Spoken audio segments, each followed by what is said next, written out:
ఈరోజు కంటక వాక్యం. నా కుమారుడా, యెహోవా నీకు తోడుగా ఉండునుగాక. మొదటి దినవృత్తాంతములు 22వ అధ్యాయం 11వ వచనం.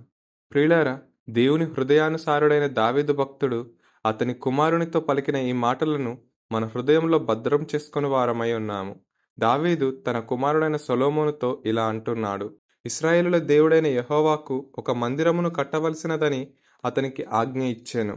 మరియు దావీదు సొలొమోనుతో ఇట్లనెను: నా కుమారుడా, నేను నా దేవుడైన యెహోవా నామఘనత కొరకు ఒక మందిరమును కట్టించవలెనని నా హృదయమందు నిశ్చయము చేసుకొని ఉండగా, యెహోవా వాక్కు నాకు ప్రత్యక్షమై ఈలాగు సెలవిచ్చెను: నీవు విస్తారముగా రక్తమొలికించి గొప్ప యుద్ధములు జరిగించిన వాడవు.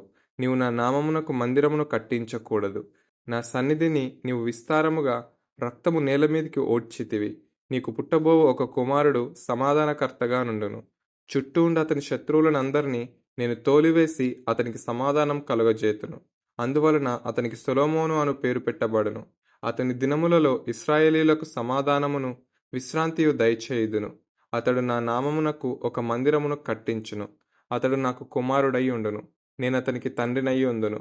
ఇశ్రాయేలీయుల మీద అతని రాజ్యసింహాసనమును నిత్యము స్థిరపరచుదును.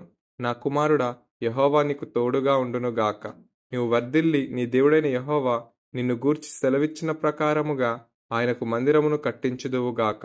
నీ దేవుడైన యెహోవా ధర్మశాస్త్రమును నీవు అనుసరించినట్లుగా యెహోవా నీకు వివేకమును తెలివిని అనుగ్రహించి ఇశ్రాయేలీయుల మీద నీకు అధికారం దయచేయునుగాక.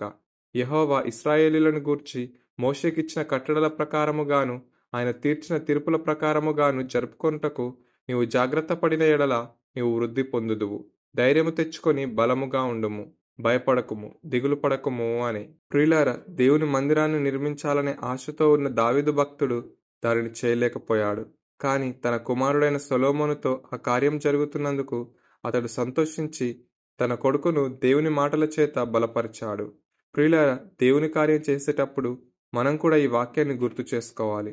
మనం శక్తి వలన కాదు గాని దేవుని సహాయం వలననే మనం దేవుని కార్యాలను బలంగా జరిగించగలం. అందుకే ఆయన మనకిచ్చిన ఏ పనినైనా చేయుటకు మనం వెనుకంజ వేయకూడదు. దేవుడు కొన్ని కార్యాలను చేయుటకు మనల్ని ఎన్నుకుంటాడు.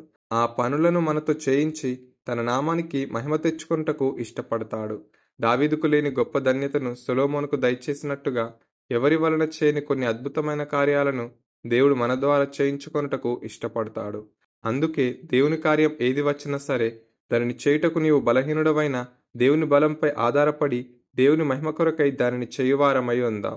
ఈ వాక్యము దేవుని పనిచేయు వారికి దేవుడు తోడై ఉంటాడని మనకు తెలియజేస్తుంది. కనుక ఈ రోజంతా ఈ వాక్యాన్ని ధ్యానిస్తూ దేవుని పని చేయుటకు ప్రయాసపడదాం. అట్టి అనుభవంలోనికి దేవుడు మనలను నడిపించునుగాక. ఆమేన్.